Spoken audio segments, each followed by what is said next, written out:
Hello, hello! Bienvenue sur ma chaîne.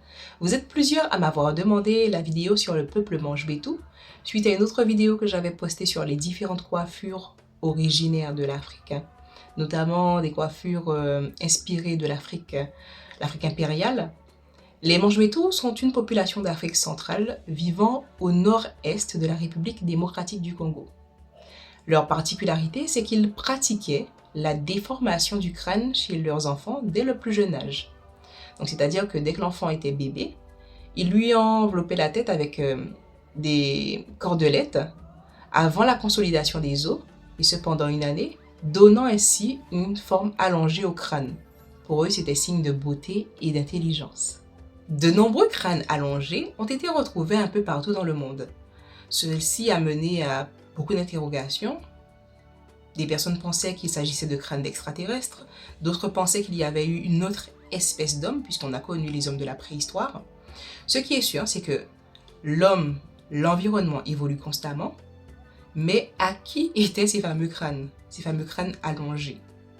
Au cours de l'Égypte antique, il y a eu des pharaons, notamment le pharaon Akhenaton et la reine Néfertiti, qui avaient eux aussi ce fameux crâne allongé. Il y a eu beaucoup de théories sur ces fameux crânes allongés, naturellement allongés ou pas. Des réponses restent encore en suspens.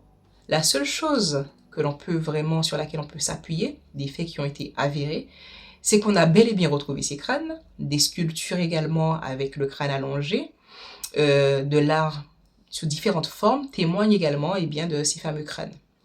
Le peuple Manche-Bétou, quant à eux, déformait, c'est vrai, volontairement, le crâne de leurs enfants dès le plus jeune âge, synonyme de beauté et de puissance pour eux.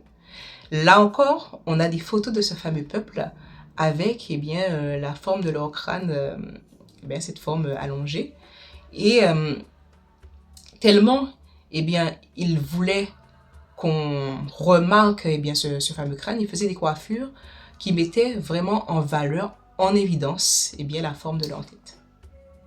Autre fait qui est reconnu, c'est que ce fameux peuple aurait des origines nubie. En effet, le peuple Manche-Bétou a les origines de l'ancienne Nubie, qui couvre à présent le nord du Soudan et le sud de l'Égypte. Un royaume puissant et prospère jusqu'à la fin du XVIIe siècle, à l'arrivée des colons européens dans la région. Les Manche-Bétou se sont installés par la suite lors de la découpe de l'Afrique dans une région qu'on appellera le nord du Congo belge. Cette pratique du crâne allongé et d'autres pratiques de ce peuple étaient-elles honorables? Je ne pense strictement pas. Toutefois, ils croyaient en eux, en leur beauté, en leur puissance. Beaucoup de choses sortent souvent de leur contexte et sont déformées et ne reflètent pas la réalité. Une chose qui est également importante de retenir, c'est l'incontournable vérité de traces de peuples noirs en Égypte. Cette grande Égypte pharaonique où pendant longtemps, la présence du peuple noir n'était pas révélée. On comprend donc que les Égyptiennes n'étaient pas composées que de blancs uniquement. D'ailleurs, pendant longtemps, dans les films, les Égyptiens étaient représentés que par des acteurs blancs. Et quand un enfant noir voit que ce à quoi il peut s'identifier est toujours différent de ce à quoi il ressemble, et que les hommes puissants tels que les pharaons, là je parle de pharaons, mais il est vrai que pendant longtemps, dans les films, c'est les Noirs qui étaient toujours assujettis à faire les tâches les plus ingrates. Donc, dans les postes à responsabilité, c'était toujours représenté par des hommes blancs. Donc, quand un enfant voit ça, donc tout est orchestré pour qu'il ne se reconnaisse que dans rien du tout, que visiblement, qui peut lui permettre d'accéder à des hautes fonctions, en se basant plutôt, dis-je, sur ce que l'on veut lui faire croire. L'enfant, il ne s'aime pas. Il ne s'aime pas et il veut ressembler à ce qu'on lui montre. À ce qu'on lui montre à la télé, des personnes qui sont différentes de lui. Et lui, il pense qu'il ne pourra jamais accéder à des choses intéressantes dans sa vie. Donc, ça le conduit à un désamour pour lui-même.